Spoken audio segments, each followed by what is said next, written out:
नमस्कार, आप देख रहे हैं 5W1H। मैं हूं आपके साथ मीमांसा मलिक और आज 5W1H की शुरुआत बड़ी खबर के साथ। आतंकियों ने जम्मू को निशाना बनाने की कोशिश की है। जम्मू के बस स्टैंड पर ग्रेनेड के जरिए हमला हुआ है। हमले में एक व्यक्ति की मौत हुई है जबकि 30 से ज्यादा लोग घायल हैं। जम्मू बस स्टैंड पर हमले में 12 संदिग्धों को पकड़ा गया है। पुलिस के मुताबिक ग्रेनेड बस अड्डे के बाहर से फेंका गया था। सूत्रों के मुताबिक बस स्टैंड पर हुए हमले में कश्मीर का आतंकी ग्रुप शामिल है और हमले की खुफिया जानकारी पहले से ही थी। खुफिया एजेंसियों ने इस हमले को लेकर आगाह किया था।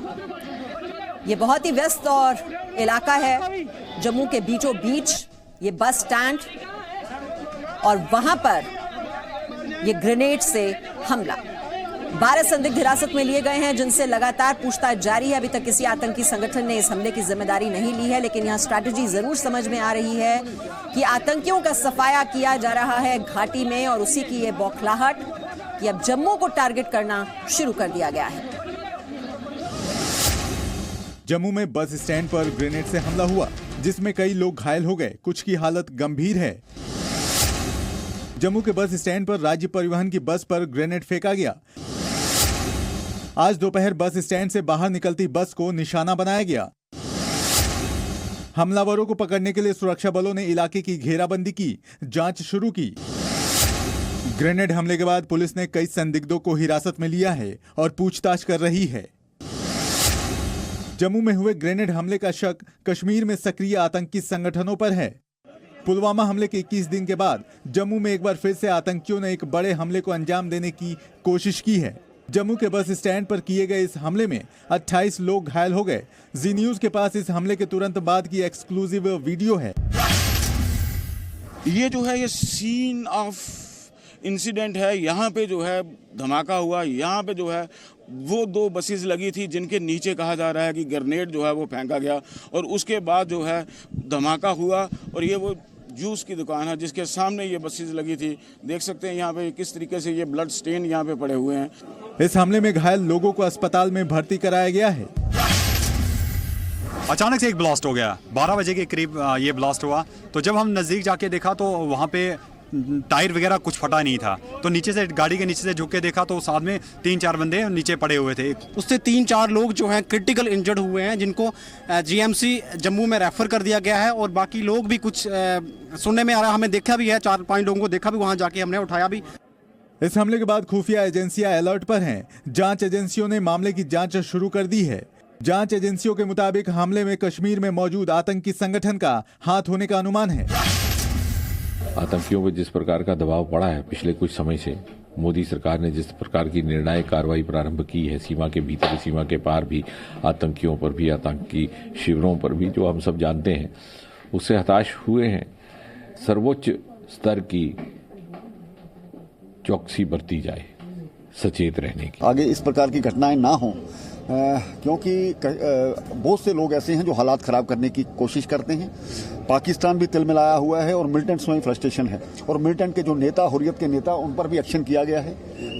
आज उनमें भी वो तिलमिलाए हुए हैं। लगता है कि जब दीप बुझता है कोई ना कोई छोटा मोटा हादसा इस प्रकार के, लेकिन ये बड़ा हादसा भी हो सकता था। इसके लिए द्वारा कहीं ना कहीं सिक्योरिटी को रीचेक करने की जरूरत है।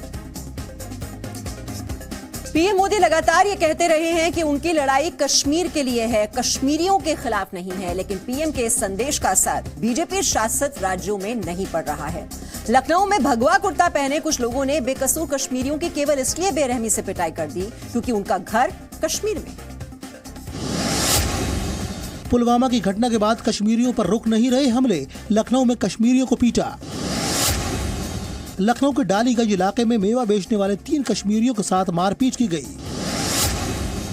बुधवार की शाम भगवा कुर्ता पहने कुछ लोगों ने 3 कश्मीरी युवकों को डंडे से बुरी तरह पीटा। स्थानीय लोगों ने मारपीट कर रहे लोगों को रोककर कश्मीरियों को बचाया।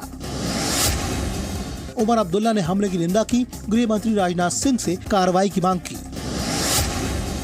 लखनऊ पुलिस ने मारपीट करने वाले एक आरोपी को गिरफ्तार किया।